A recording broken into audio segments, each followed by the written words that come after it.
C'est bon, vous êtes exactement comme je l'espérais. Encore heureux? Vous vous êtes pas trompé d'otage, c'est déjà bien. Bon, vous êtes au courant que je vaux pas un clou? Je veux pas d'argent, c'est vous que je veux. Ok, j'ai compris. Violez-moi et on en parle. Je demande pardon. Ah, c'est ça. J'ai touché le point sensible. Comme tous les pervers, vous avez un problème de virilité. C'est plus dur avec quelqu'un de consentant. Monsieur a du mal. Et pourtant, justement, le mal n'est pas vraiment lui. Je ne veux pas me mêler de vos affaires, monsieur Dorsey. Pourtant, Dieu sait si ça me met dans l'embarras vis-à-vis de votre dame, qui, elle, est délicieuse.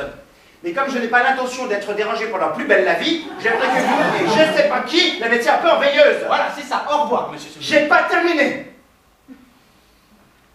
Cet immeuble, je suis sur le gardiennage depuis 10 ans, est un immeuble respectable.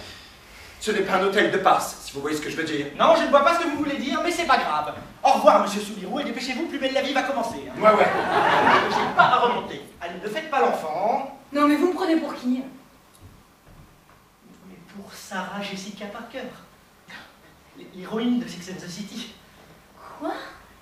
Vous me demandez pour qui je vous prends, je vous réponds. Je vous prends pour Sarah Jessica Parker. Vous êtes complètement cinglé. Ne me dites pas qu'on vous l'a jamais dit, vous savez très bien que vous lui ressemblez comme deux boules d'eau. Mais qu'est-ce que ma ressemblance avec Sarah Jessica Parker doit faire là-dedans? Vous êtes con, quoi. Ah oui, c'est elle, ça. Cette sauvagerie sautillante. Allez, ne soyez pas plus bête que vous ne l'êtes. Non, C'est pas de sa faute à Roland si son fils il est pédé, puisqu'il ne l'a pas élevé. Ouh, on touche au génie là. Ah oui. tu vas voir les progrès qu'elle a fait, c'est incroyable. Écoute, Paul, je dois aller au bureau, j'ai aucune envie de voir une imitatrice donner un spectacle dans mon salon.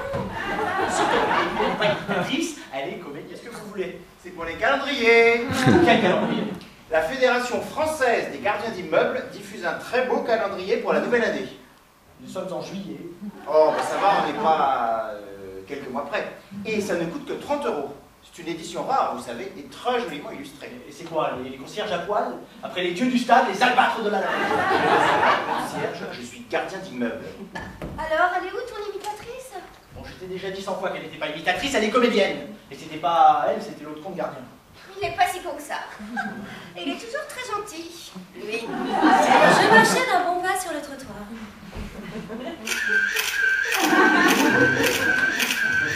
Normal. Enfin normal, si on veut. Figurez-vous que les hommes, allez savoir pourquoi, se retournaient sur mon passage. Dans ma chute, je suis rattrapée par un charmant monsieur, les tempes grisonnantes, genre Richard Gere, voyez. Mais mon sac, lui, se renverse. Toutes mes affaires en vrac. Le type m'aide à les ramasser et devinez avec quoi il se retrouve dans les mains. J'étais mortifiée. Un sextoy. J'avais honte, vous pouvez pas vous imaginer. Ah bah si, on va très bien. Et alors Alors, j'ai baragouiné des excuses et je me suis enfuie.